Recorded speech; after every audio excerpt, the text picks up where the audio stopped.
Hello friends, स्वागत है आप सभी का मेरे YouTube channel SV coaching classes पर। और आज का जो हमारा टॉपिक है वो हम अपने जो आपके सवाल चैप्टर में दिए गए हैं प्रतिरोध से संबंधित। तो यहाँ पर इस वीडियो में हम आज प्रतिरोध वाले चैप्टर से संबंधित जितने भी हमारे न्यूमेरिकल्स बनते हैं हम आज उनको सॉल्व कर लेंगे, उनके बारे में जानेंगे। तो यहाँ पर चलिए देख लेते हैं, क्वेश्चन एक पीछे लिखा हुआ है, इसको देखते हैं इस क्वेश्चन में क्या बताया गया है, उसमें क्या क्या करना है। हमें दिए गए परिपथ में ज्ञात कीजिए, परिपथ बना करके दिया गया है, ये आपको श्रेणीक्रम समांतरक्रम संयोजन आपने पढ़ा होगा।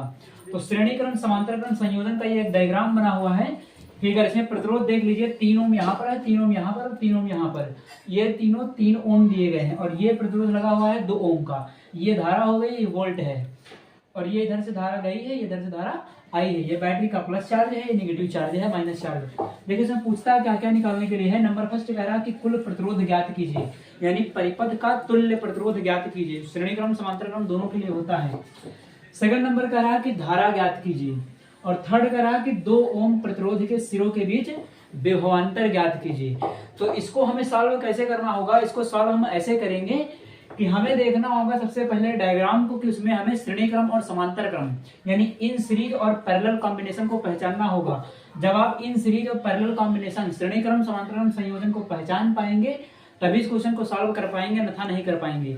तो यहाँ पर देखिएगा, देखने से पता चलता है। वैसे मैं आपको बता देता हूँ कि श्रेणीक्रम समांतरक्रम में सबसे बड़ा अंतर क्या होता है। यदि हम परिपथ में देखते हैं कि धारा कहीं पर भी डिवाइड हो जाती है, धारा विभाजित हो जाए, धारा के कई मार्ग बन जाएं, तो वो हमारा जो क्रम होता है वो समांतर क्रम संयोजन का होता है। और धारा जहां पर सेम रहे, समान रहे, एक ही धारा रहे, विभाजित ना हो, तो वो हमारा जो क्रम रहता है वो श्रेणी क्रम संयोजन रहता है। तो यहाँ से देखिएगा, धारा जो इधर जाएगी करंट यहाँ से, तो ये जाने के बाद जब यहाँ से पहुंचेगी, इस पॉइंट पर जाने के बाद धारा 3 भागों में डिवाइड हो जाएगी। एक ऊपर की ओर से चली जाएगी, एक बीच में और एक नीचे की ओर। यहाँ से धारा हमारी क्या होगी कि 3 भागों में डिवाइड हो जाएगी। यानी ये वाला 3 ओम का प्रतिरोध है, और ये 3 और ये 3, ये जो तीनों लगे हुए हैं 3 ओम के प्रतिरोध, ये कौन से क्रम में है, ये आपके समांतर क्रम में है, पैरेलल कॉम्बिनेशन में है। तो इनको क्या करेंगे, हम लिख लेंगे कि 3 ओम 3 ओम व 3 ओम प्रतिरोध जो हमारे क्या है, समांतर क्रम में जुड़े हुए हैं। तो चलिए सॉल्यूशन करते हैं इसका। तो फर्स्ट देखिएगा, निकालना है कुल प्रतिरोध है। तो कुल प्रतिरोध निकालने के लिए पहले इसको सॉल्व करना होगा, फिर इसको सॉल्व करेंगे। तो नंबर फर्स्ट लिखेंगे सोल्यूशन में, कुल प्रतिरोध को फाइंड करने के लिए क्या लिखेंगे, 3 ओम और ये 3 ओम, ये तीनों ओम किसमें है, समांतर क्रम संयोजन में है। तो लिख लेंगे 3 ओम का 3 ओम व 3 ओम के प्रतिरोध समांतर क्रम में जुड़े हुए हैं। ये मैंने लिखा है। सबसे पहले आपको यही करना होगा कि हमें प्रतिरोध पहचानना होगा कि किस क्रम में लगे हुए हैं। तो 3 ओम और 3 ओम किसमें है, समांतर क्रम में है। कैसे पता चला समांतर क्रम में है, तो यहाँ पर धारा को देखा कि धारा जहां पर कई भागों में डिवाइड हो जाए, विभक्त हो जाए, तो वो जो प्रतिरोध हमारे होते हैं वो समांतर क्रम में जुड़े हुए होते हैं। वहां से मैंने पहचान करके ये लाइन लिख लिया है। हालांकि जब कैलकुलेशन मजबूत हो जाता तो हमें सब लिखने की जरूरत नहीं पड़ती, सीधे हम कर देते हैं। तो यहाँ पर देखिएगा, समांतर क्रम संयोजन का फॉर्मूला क्या होता है, 1/r बराबर 1/r1 plus 1/r2 plus 1/r3।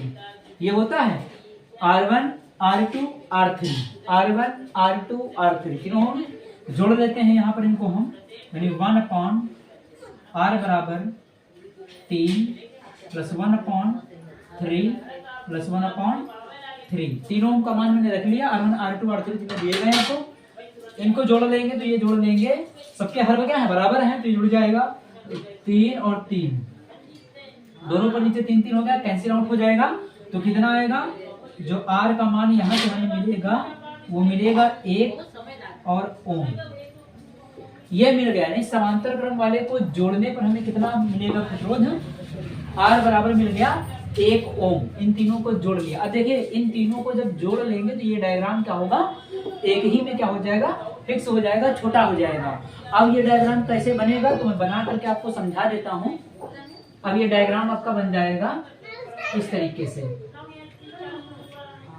अब ये डायग्राम आपका बन जाएगा, तीनों को अरेंज करने पर आपका डायग्राम ऐसा बन जाएगा। और प्रतिरोध कितना निकाला है, 1 ओम। तो यहाँ लिख लेंगे 1 ओम। अब आप देख लीजिए, यहाँ पर ये 2 ओम और 1 ओम किस क्रम में है, श्रेणी क्रम में है। तो हम लिख लेंगे आगे, इधर लिख देता हूं मैं, 2 ओम व 1 ओम के प्रतिरोध कौन से क्रम में है? तो ये श्रेणी क्रम में है। 2 ओम व 1 ओम के प्रतिरोध जो है आपके वो श्रेणी क्रम में जुड़े हुए हैं। तो श्रेणी क्रम संयोजन क्या होता है? R बराबर R1 प्लस R2, ये दोनों है तो 2 और 1 कितना हो जाएगा? 3, यानी ये लिख लेंगे 2 प्लस 1 बराबर 3 ओम। तो ये जो हमारा फाइनल प्रतिरोध आया है बाद का, ये होगा आपका कुल प्रतिरोध। तो यहां से मैंने समांतर क्रम श्रेणी क्रम पहचान करके पहले समांतर क्रम में ऐड किया है, इधर से हमारा आ गया R बराबर 1 ओम। फिर उसके बाद ये वाले हमारे किस क्रम में है? ये हमारे हैं श्रेणी क्रम में, इनको श्रेणी क्रम में मैंने जोड़ करके यहाँ लिख दिया। तो पहला मेरा सॉल्व हो गया पार्ट कुल प्रतिरोध है। इसके बाद हम अगले पार्ट को सॉल्व करेंगे। आप इनका स्क्रीनशॉट ले लीजिए, फिर मैं आपको धारा और विभवांतर जो है कैलकुलेट करके बताता हूँ। तो चलिए सेकंड पार्ट को हम देखते हैं। हमें क्या कैलकुलेट करना है? धारा। तो धारा और विभवांतर में हमारा जो संबंध होता है उसको हम यहाँ पर देख लेते हैं। धारा और विभवांतर में आपके ओम के नियम से भी पढ़ा होगा। तो धारा और विभवांतर में क्या संबंध होता है? धारा और विभवांतर में हमारा जो संबंध होता है, धारा कैलकुलेट करना, धारा विभवांतर में संबंध होता है V बराबर IR। ये फॉर्मूला पढ़ा होगा, V बराबर IR। यहाँ से विभवांतर कितना, सवाल में देखिए 6 वोल्ट दिया गया, 6 वोल्ट। और प्रतिरोध कितना? अभी टोटल पीछे प्रतिरोध मैंने निकाला था, कितना आया था? तो टोटल प्रतिरोध आया था 3 ओम। आप पीछे देख लीजिएगा, मैंने लिखा हुआ था। तो टोटल प्रतिरोध कितना आया? 3 ओम। और विभवांतर कितना है? 6 वोल्ट। यानी यहाँ से अगर I निकालना है तो V अपमान क्या हो जाएगा? R हो जाएगा। तो V का मान कितना है? तो 6 वोल्ट है, यानी ये 6 हो गया। R का मान कितना अभी पीछे निकाला है? 3 ओम है। तो 3 दूनी कितना हो जाएगा? 6। यानी धारा कितनी हो जाएगी? 2 एम्पियर की। ये निकाल लिया, यहाँ से धारा को कैलकुलेट कर लिया। उसके बाद अगला देख लेते हैं, थर्ड नंबर क्या कह रहा है कैलकुलेट करने के लिए? 2 ओम प्रतिरोध के सिरों के बीच विभवांतर। ये 2 ओम का जो प्रतिरोध लगा हुआ है इसके बीच विभवांतर हमें कैलकुलेट करना है। तो फिर फॉर्मूला लगा देंगे विभवांतर के लिए, V बराबर IR। तो IR के लिए क्या है? धारा हमारी कितनी आई है? 2 एम्पियर।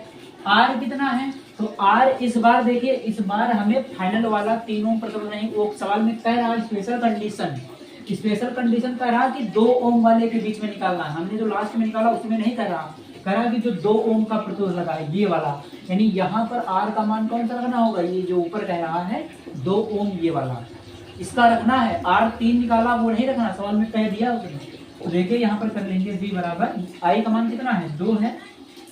R का मान कितना है? R का मान कह रहा है 2 ओम प्रतिरोध की पूछ रहा है ना, तो 2 गुना कितना हो जाएगा? 4 वोल्ट।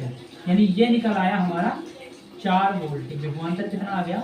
4 वोल्ट। इस प्रकार से इसको मैंने सॉल्व कर लिया है। इस तरीके के क्वेश्चन आप और प्रैक्टिस कर सकते हैं। तो इसका स्क्रीनशॉट ले लीजिए, फिर मैं आपको अगला क्वेश्चन सॉल्व करवा देता हूँ।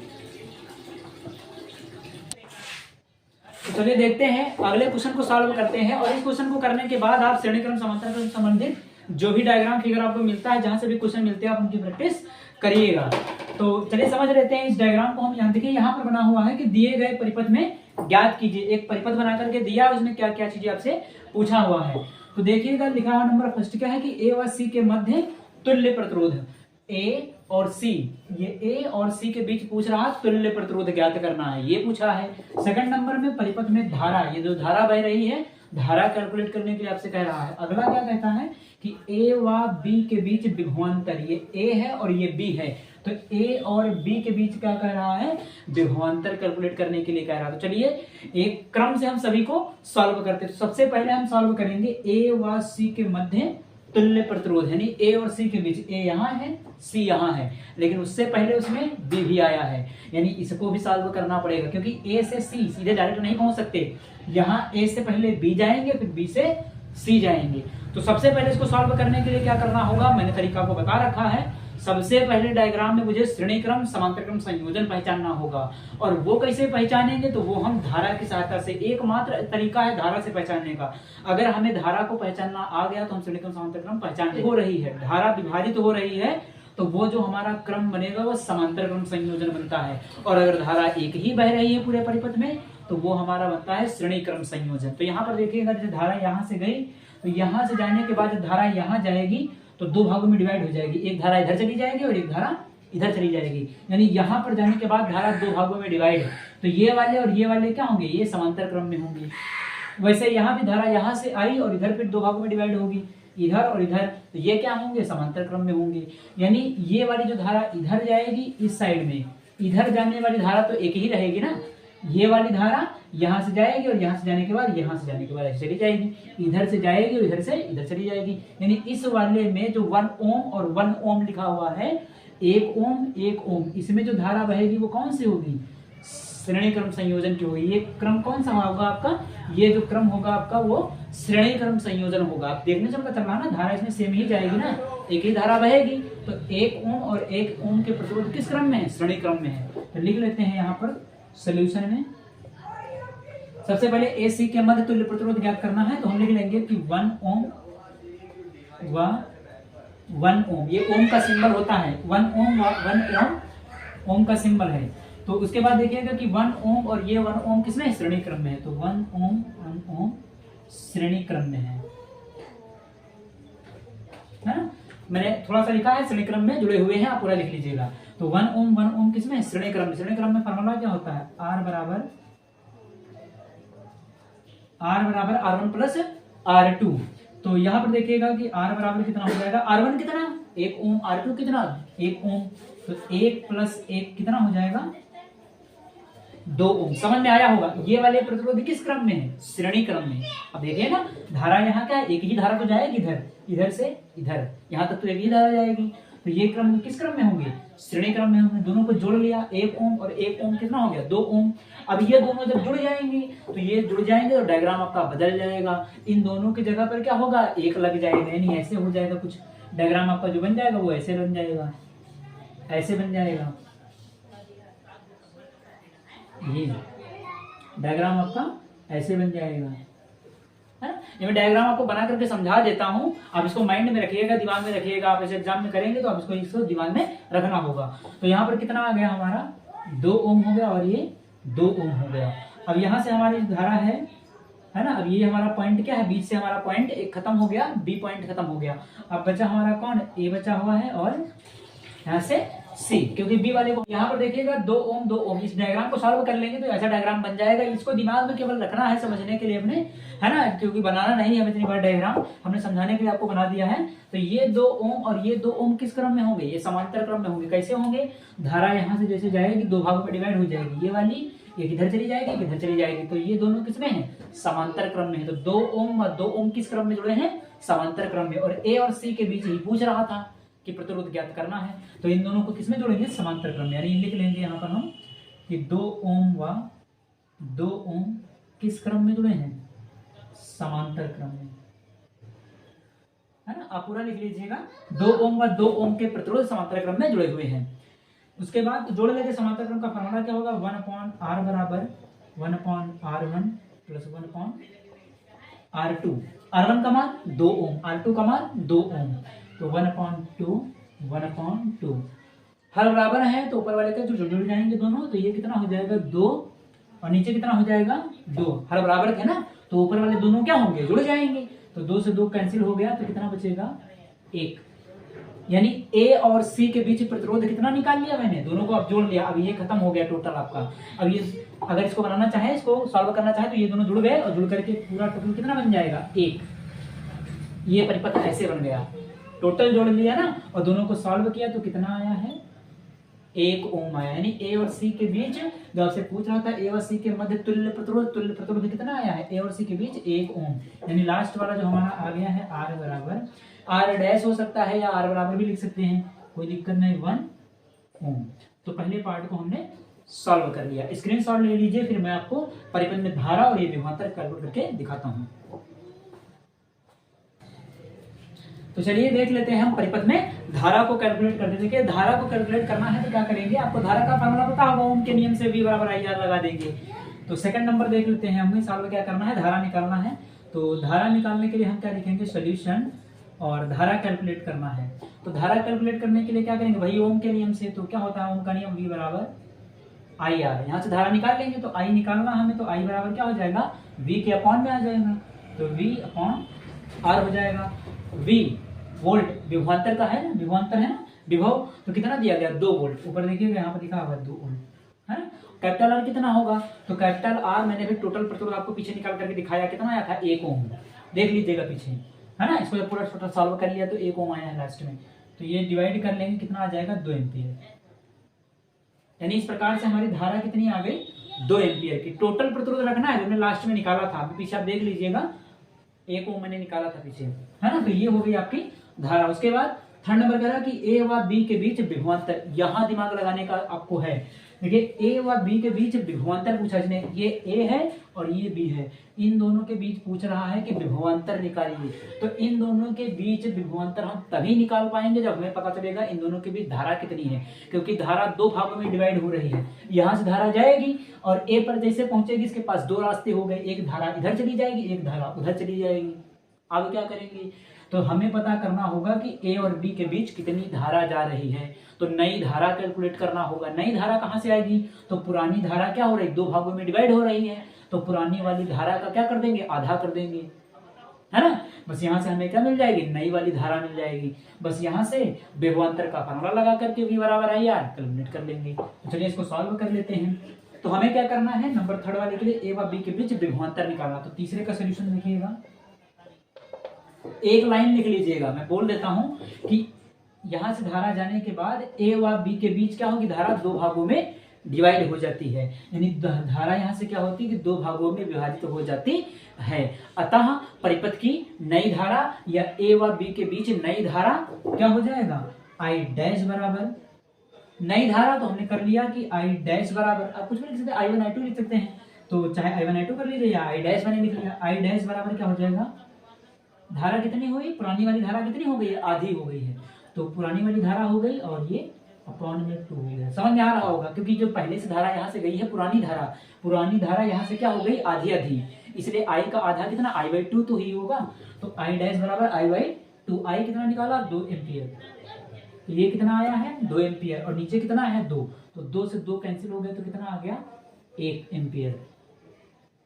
समझ में आया। नई धारा ए और बी के बीच कितनी धारा जा रही है 1 एम्पियर। वैसे ऐसे दिमाग लगा लेते कि पुणे परिपथ में 2 एम्पियर जा रही, तो उधर वाले में कितने जाएगी, एक उधर जाएगी एक इधर जाएगी है ना, 1 एम्पियर उधर जाएगी एक इधर, वैसे दिमाग लग जाता है। यहाँ से 2 एम्पियर निकल करके आया था 2 भागों में डिवाइड, तो 1 एम्पियर उधर जाएगी 1 एम्पियर नीचे जाएगी, तो ये हो गया ना।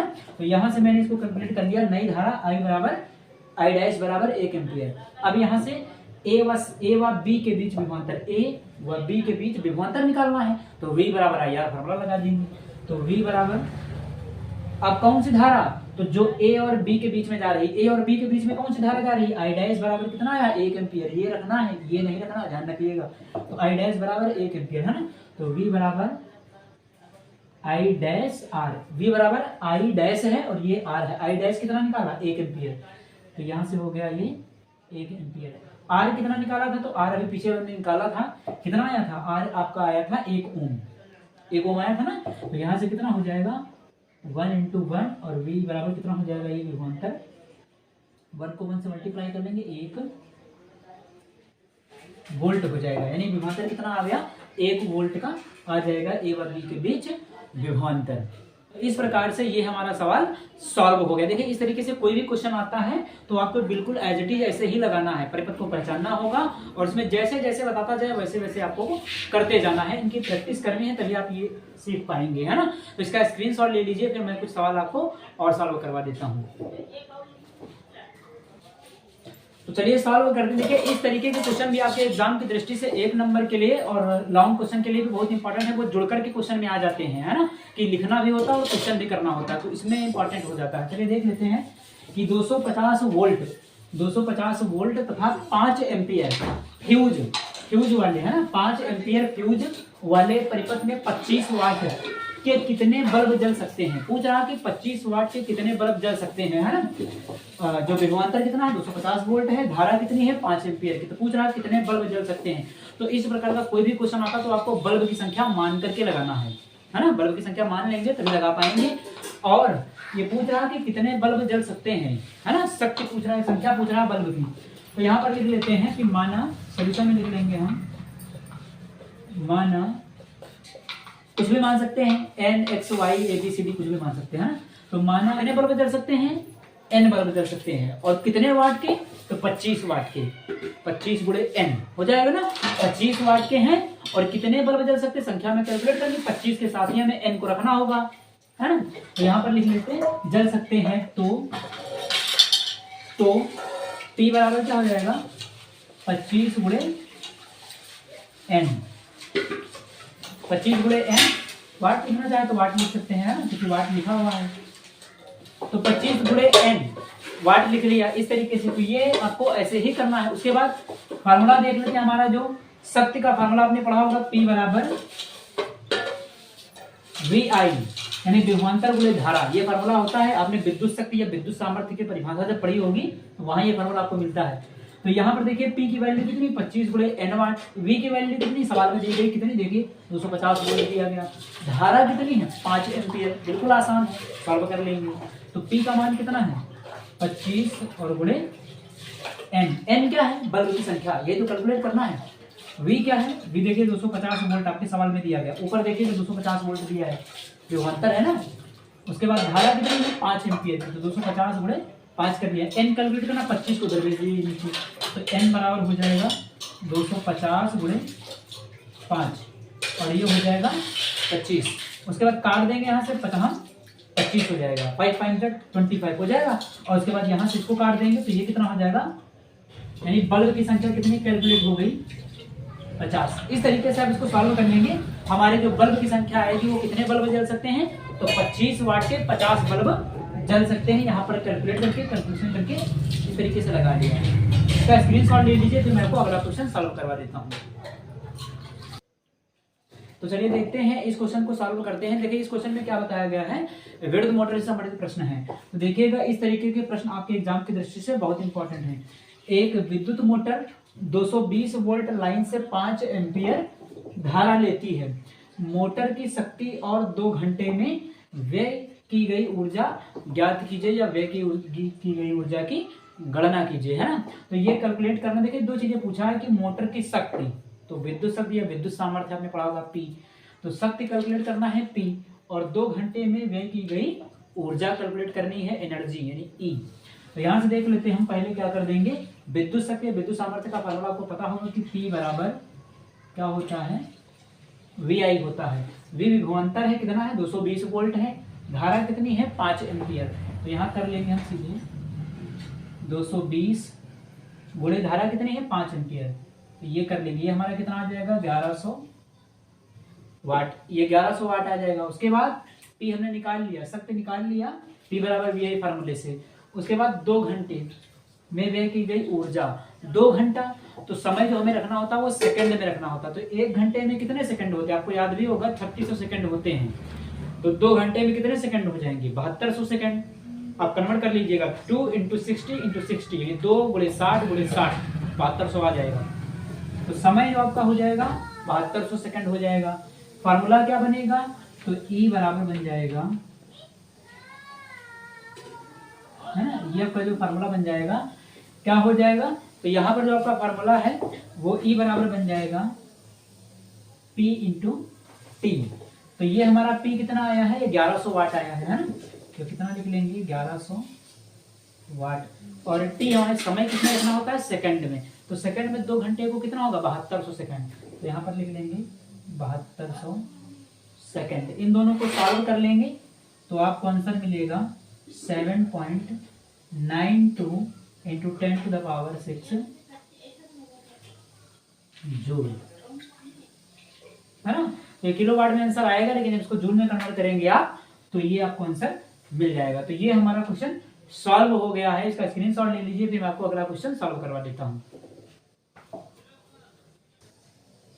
तो चलिए देख लेते हैं आज के हम अपने अंतिम सवाल को, और यहाँ पर इसको करने के बाद आपका चैप्टर समाप्त हो जाएगा, आपके सारे न्यूमेरिकल समाप्त हो जाएंगे।